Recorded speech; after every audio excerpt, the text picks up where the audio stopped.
Hello guys, welcome back to our channel. So you guys know that after the court case, the last court case NNAMDI KANU has, that everyone has been giving hot take, everybody has been analyzing this court case subsequent to his letter that he addressed to the public, telling everybody what the Nigerian government is, how the Nigerian government is treating him, and how the case has been going from one dimension to the other. So this Igbo politician, Barrister Awforkansi, has come out to give his hot take. He analyzed the letter, what this letter means, and the way forward to this NNAMDI KANU'S case. But before I share this video, I thought I should share this good news. You guys know that as about 3 days ago, when NNAMDI KANU'S lawyer and his family went to visit him, the DSS did not allow him. So, but yesterday, they allowed him to visit. They allowed them to visit NNAMDI KANU, and they promised them that it will not going to happen again. Why it happened in the first time, I do not even know.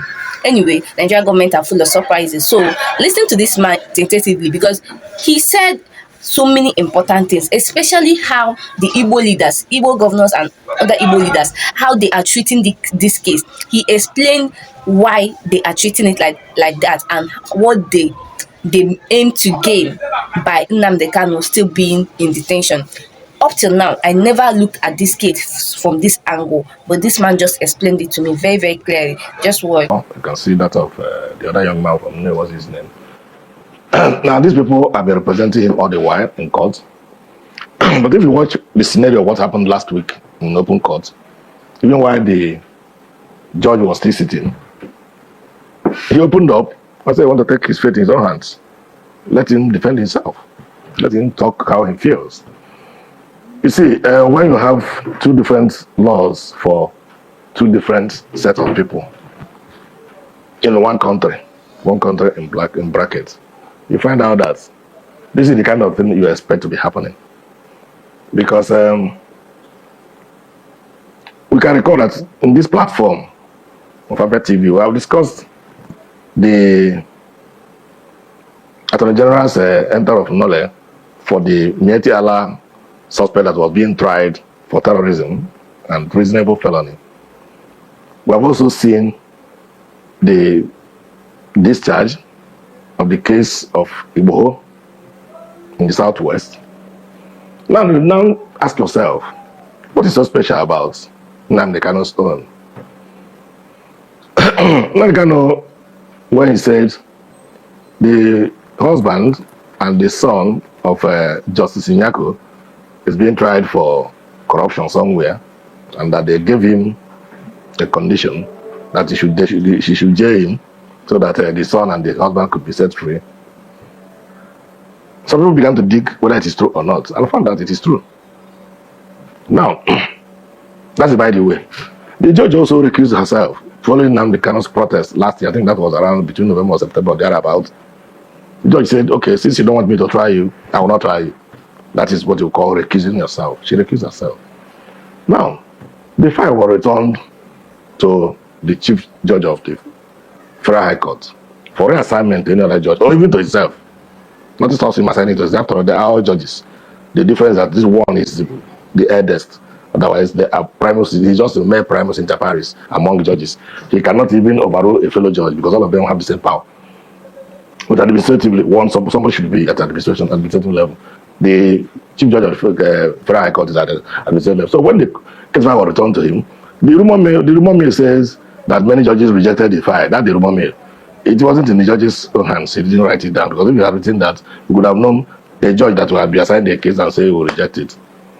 Now, even if all the judges reject it, why not take it on yourself? Since Nyiako has recused herself, now you sent it back to Nyiako.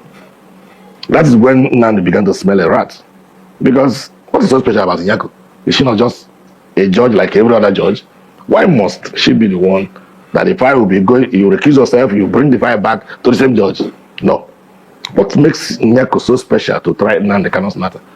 Now, NNAMDI has no other option rather than to write an open letter. So let Nigerians see how he is faring with his trial. Let Nigerians see it. Now, as a lawyer, at least any lawyer that is above 20 years post-course, don't know a young lawyer, because some people call a young barrister. I'm not a young barrister. So I think I will.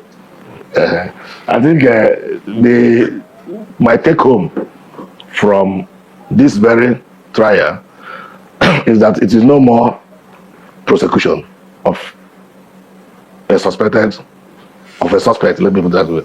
It's no more prosecution of a suspect. It is now persecution of a suspect. Because why do I say it is persecution? Persecution in the sense that, number one, you have an illegal act which you committed to bring NNAMDI KANU to Nigeria. That is rendition. It is illegal, both under international law and our own law. But then it happened under Buhari. And Buhari, like all we know, is a man of rendition. He tried to rendition Umar Diko, where he was a military head of state. But the ego eye of British police, the American police, I think it was American police also, I think British, they caught him and then opened the crate. Lo and behold, it was Umar Diko that was created in a crate, about to be taken back to Nigeria on a diplomatic bag. Because according to Buhari, he was indicted in a military tribunal that was set to try politicians who held sway in Nigeria between 1979 and 1998, especially when they had their coup. Now, they tried the same thing with NNAMDI KANU. A plane flew into Kenya, got NNAMDI arrested, whatever way they used to hypnotize and put him into a plane and bring him to Nigeria, only them knows. Even though Kenyan government says they are not even aware that the plane came to Nigeria, but that is also a falsity, because every plane that takes off from any airport in the world has a destination. Yes, it's known. Just like a ship. Any ship that takes off from any port in the world, there is a monitoring mechanism for ships, just like they are for planes. So telling us that they don't know that the plane came to Kenya and took NNAMDI KANU is neither here nor there. But let us leave Kenya out of it. Let us look at the people that orchestrated the mass rendition to Nigeria. Now, having been rendition to Nigeria, the question is, what stops you? Assuming you have renditioned them illegally. And you can recall also that there are about 1 or 2 court orders or court judgments telling them to release NNAMDI KANU.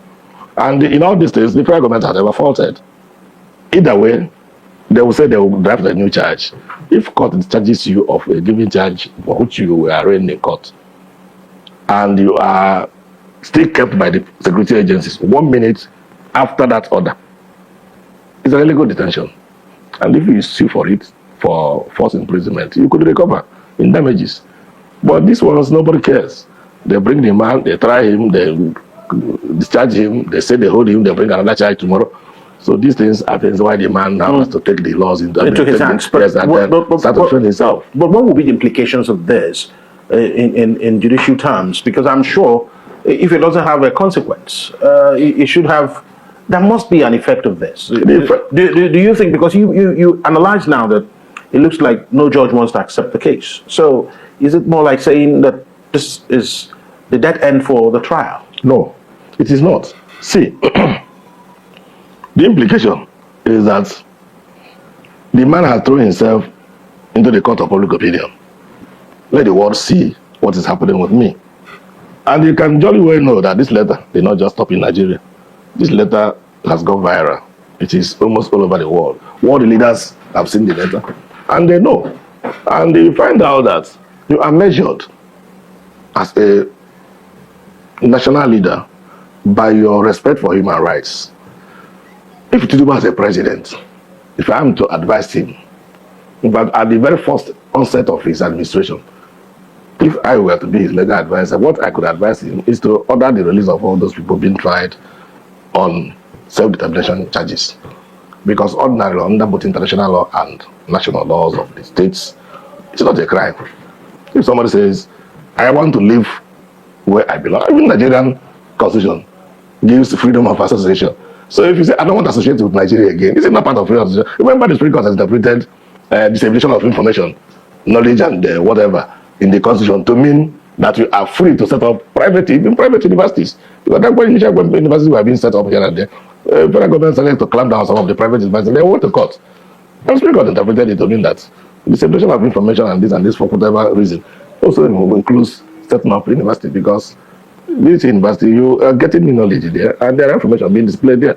And that also gave rise to the springing up of some of these private electronic and print media. Like we are here now. Ordinarily before, it was the MTA that had the monopoly. Yeah. So what I'm saying in effect is that if the president has been advised rightly I think what he could have done in the first instance, when he was releasing Igbo and the other Metiala young man, he could have also said, NNAMDI KANU, go home and see no more. If you want to carry out your demand for self-determination, follow international best practices. There are guidelines. Go to the United Nations, seek to take majority, or find any of the Security Council henchmen, the one that once they can veto anything, get just one. Let that one come and speak on your behalf, on the behalf of the country you're asking for, under the United Nations Charter. Then go and organize a referendum in your own area. Let us know how many people want to leave, how many people don't want to leave. So, but you also find out that people are saying that the rumor mills making the rounds is that the stakeholders in the southeastern part of Nigeria, in fact, eastern region of Nigeria, doesn't also want NNAMDI KANU released. Yeah, that's a very disturbing thing to. I mean, it's moving around, but in what way would they be benefiting from his continuous detention? Let me tell you how they would benefit. You see, there are two groups of people that control the masses: the state actors and non-state actors. The state actors are the ones purportedly, in bracket, voted into power. They are the state actors. Non-state actors are like people like NNAMDI KANU and the NGOs. They are the non-state actors. Now, you will find out that most of the time, if the non-state actors gives a directive, people obey it to the letter, including this sit at home that I refuse to go in the southeast. Even if the urban areas now don't observe sit at home, we go to the villages, they are all sitting at home on Mondays. No school opens. The teachers will tell you it is better I will be alive and my salary deducted than I'll be a dead person and nobody pays me anything. So you find out that who gave that instruction for sit at home every Monday? Not state actors. Now state actors have said, disobey it, come to work. I will deal with you if you don't come to work. Yet they are still being disobeyed. So there is likelihood that if NNAMDI KANU is released, he will rupture the political setting for some of these state actors. So could this be the reason why it is convenient for the federal government to keep him in detention? Oh, see, the federal government, Tinubu as a president, doesn't drink beer with me in the streets of Zikebene. He doesn't chill with us in ShopRite, but he stays in Asorok. Whatever he needs is in Asorok. So he's fed. The information he's given, where he's sitting, is the information he's going to work with. If they tell him, no, the man comes out, nobody's safe in the southeast, he will believe them because they are the people who get access to him. Me and you doesn't have access to Tinubu. But the state governors of the eastern region, beginning from Enugu to Bayelsa, they have access to the governor, to the president. The ministers, including the former minister of, for example, including the equipment minister of what do you call it, works, and the equipment minister of federal capital territory. You know, these are people who doesn't want to hear about NNAMDI KANU. Even when the minister of works was a governor of Igbo state, he will tell you Igbo is not part of Biafra.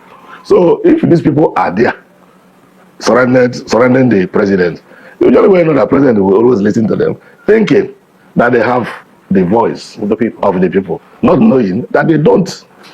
You see, another person has said the same thing concerning Igbo leaders, Igbo governors, that they come out to say that they are doing something about NNAMDI KANU'S case. Whereas the blood brother of NNAMDI KANU, that is the first person that should know if something or such is going on, came out to say that they are not doing anything. I posted the interview. The man said, Emmanuel Kanu said that the Igbo leaders are not doing anything. They're just saying it for saying sake. That none of them, that if they actually mean to do something, that means they should come together and meet the president, because they are the closest ones to the president, and they are the ones who will actually speak to the president for him to hear and release NNAMDI KANU. So what this man is trying to say in this interview is that if they are doing something, that means the presidential head, there is no way 5 governors will be meeting the president for one thing for like three times, and he will not grant them the request, because they themselves, they are authorities. They are authorities and they have their own rights too as governors. So there is no way that this has been going on for like over 5 years now, and they have been doing something very, very actively together. And the first president who started all of this, Buhari, did not hear them. Tinubu again did not hear them. What rights do they now have as governor? What do you even know what governorship is? What right do they now have as governor? So let's not allow people to be whining us anyhow. If something is being done, everybody will see it that something is being done. just like this barrister said now, if someone come to say so thing is black or white, everybody will see that so if they are doing something, even Igbos themselves will say our governors are trying. It's just the president that. Have you ever seen the Igbo governors take any picture with the president and they title it our meeting on how NNAMDI Kanu will be released? Nothing of such has happened. We have not seen anything. So let's not even go there. More updates concerning this NNAMDI Kanu's case will be aired, and I'm going to post it here right now. So don't forget to subscribe to our channel and turn on our post notification so that you always get a notification anytime we drop a video and you will be among the first to watch it. Thank you.